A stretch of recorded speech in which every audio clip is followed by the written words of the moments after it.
Hey everyone, welcome to this episode of Breakthrough Innovation.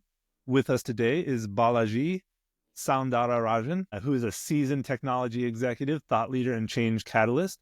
Before I move on, did I get the pronunciation of your last name right? I feel like I practiced and hopefully I nailed it this time. No, you're right. You're good. Perfect. Thank you so much. Balaji has 2 decades of experience in the fintech and payment industry and has built a reputation for driving innovation and leading cross-functional teams to success. Currently a technology executive at Adroit and a chief architect at 1AM US Incorporated. He is also an esteemed member of the Forbes Technology Council, MIT Sloan CIO community, and an active member of the Chief Architect Forum.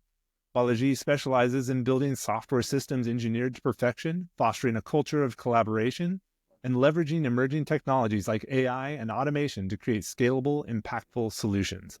Whether advising startups or mentoring global teams, his ability to align technology with strategic goals has led to game-changing outcomes.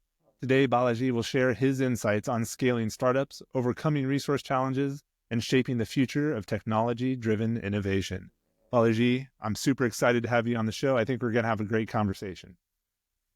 Thank you so much, Heather. And it's very, very good to be here and very happy to be here. Maybe to start off, tell us a little bit about, who you are, where you come from, and how you got to where you are now. Sure. I'm a computer science and engineering graduated from University of Madras 22 years before. And then while I was studying, I had a lot of fascination for the programming. So the first programming language which I got very fascinated about is the C programming language.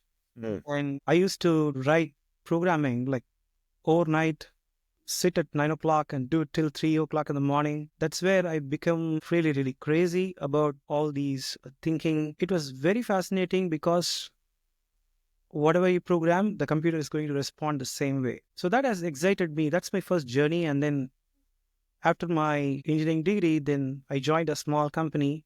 And then that's where I learned a lot. And then I had a thought of, okay, I need to understand a lot of processes and all of that. Then I joined an MNC. And that's where my journey started. I've been mentored by one of the architects of the project where I work. And I aspired to be a software architect from then. And my journey started from there. And my thirst for learning a lot of nuances, what it really takes to build a software system from scratch, has literally driven me all through in a decade to become a software architect. And then that has driven me more into other areas like information security. I initially started with application development and then application architecture, front end, back end, all of that.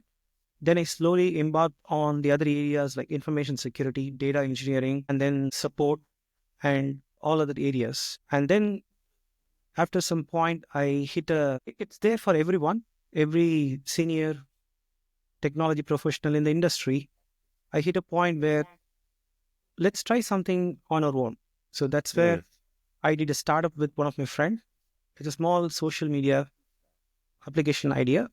And then there are 2-3 attempts. There are few other ideas I worked on. Then finally, I landed in one of the best technology company in the fintech space, rewarded in the year 2020, which is NoPay, and which was co-founded by Vinod Khosla. And that's where my thirst of building startups, which is more exciting and rewarding in my personal experience, experience. From then, now I'm here. I started networking with C-level people and then executive people. And then there are a lot of ideas that has been flown in. And we recently started with one of the payment systems idea. And that's what currently I'm working on. Awesome. No, that sounds good. I have a CS degree as well from the University of Kansas and long time ago. So I'm very familiar with the late nights coding. I don't know that I had the same passion for it that you did, however. That said, I like this idea of working with the startups, and I'm curious, as you've been helping pivot prototypes into these go-to-market solutions, and you've done that a number of times, what was the most challenging and rewarding switch, the most challenging and rewarding transition from prototype to solution that you've worked on? I can talk about my journey of creating something phenomenal in terms of ideation. when I started thinking about doing something on my own, the fundamental ideation of thinking always starts from whatever that has been experienced by you in the past, or the kind of knowledge and expertise that you've gathered, and the level of depth that you have in the industry specialty. So I started doing social media app. Everybody does social media app. And then community app. Everybody does community app. So likewise, we had different thoughts.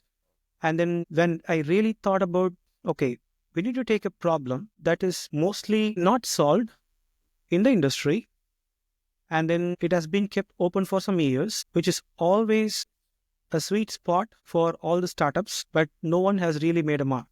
So I had this kind of ideation thinking, which occurred for me in a year and a half. Then I did some homework for a month and two, and then that's when I got an idea, which is literally revolutionary.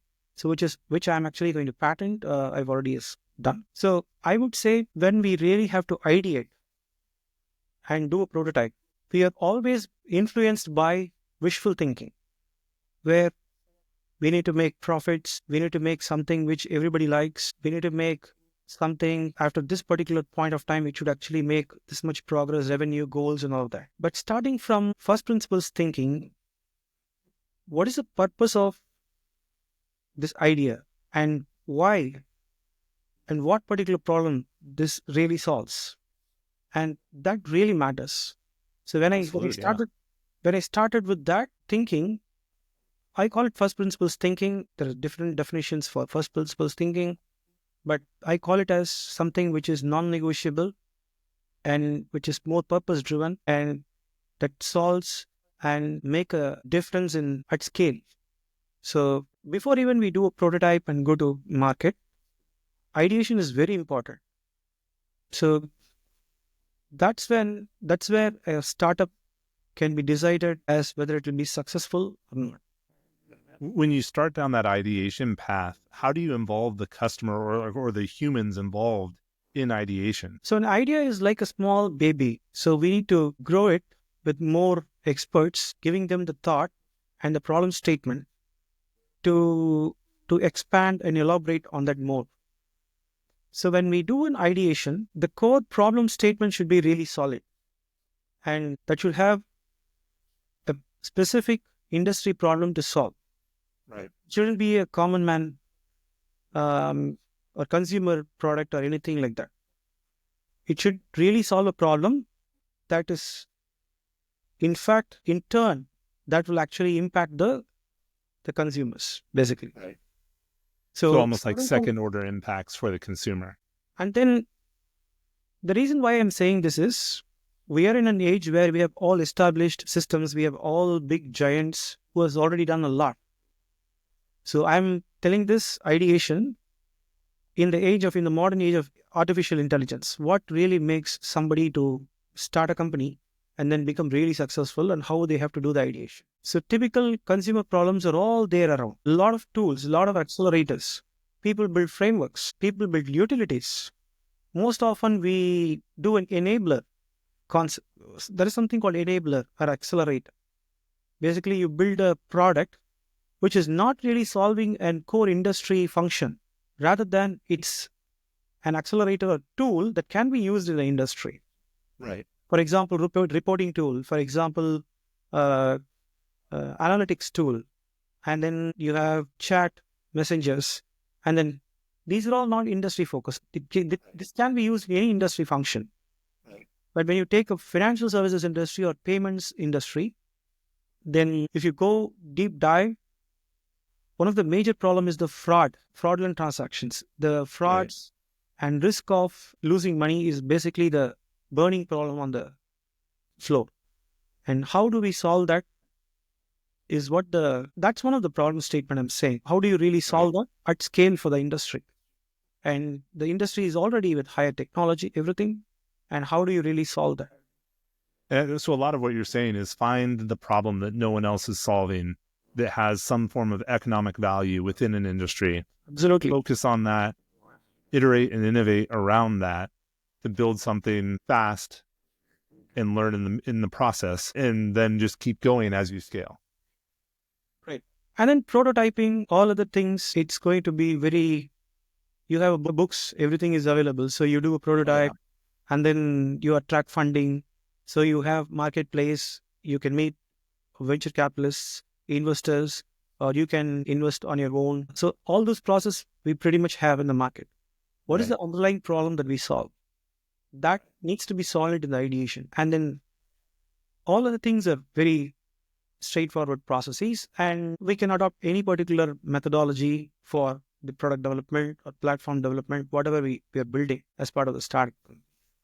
And so then, if you're talking to a future entrepreneur, how do you help them find that type of problem? Like, what's the process they should be going through? What are the things they should be looking for to find the right problem to solve? yeah, it's a fantastic question. In order to do that, they should first understand what is the current trends, what is the current trend, what is the technology stream, and then they should go and build and subject matter expertise in one of the industry area or function.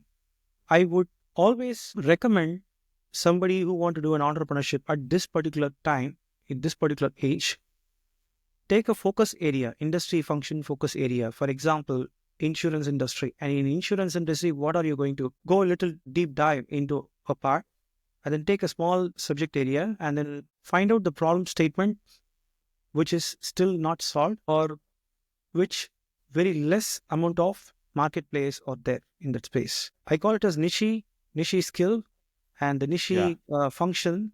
So identify that. And then No, I like that. bring in all the technology, every other great things you can bring it on the table. And maybe what you're saying is for entrepreneurs not to undervalue the outside perspective they represent. Right. When you go into that new industry as an outsider, it's much easier for you to see opportunities that other people have glossed over because this is the way we've always done it. And I think there's a lot of value in finding that niche that isn't necessarily, like you were saying, the general solution, but something that is very targeted, because now you know who you need to talk to. You know who you need to sell to, you know who you need to engage with, and who you need to bring in to collaborate with. And I think that's all really, really valuable. Now, Balaji, I know we're getting to the point where we have to wrap up. So if people are looking for technology support, so tech support, that's probably the wrong way to say it, architecture support, we'll call it that way, as they're building their prototypes or they're working through their startup, what's the best way for them to get into contact with you to work with you? They can reach out to me over LinkedIn and then we can get started. Awesome. No, that sounds great. And Balaji, I love this conversation. I could totally talk about the entrepreneurial first step, for lack of a better term, that problem statement all day, because I think it's something that's really important. You know, that kind of concept of garbage in, garbage out. Like if you don't start with the right thing, you're going to end with the wrong thing. So thank you so much for the conversation. For everyone else who's made it all the way to the end here with us, I want to thank you as well. And if you did find value in today's conversation in terms of how entrepreneurs should be looking at building problem statements or starting and scaling a technical solution, pass them Balaji's episode and share some of the value. And then also remember, reflect on the episode, take some actionable insight from today and apply it, and let us know how it goes, because we'd love to hear about your progress. Balaji, thank you again for your time, and for everyone else, thank you as well. And we'll see you next time on Breakthrough Innovation. Thank you so much, Heather. Good luck to all of you.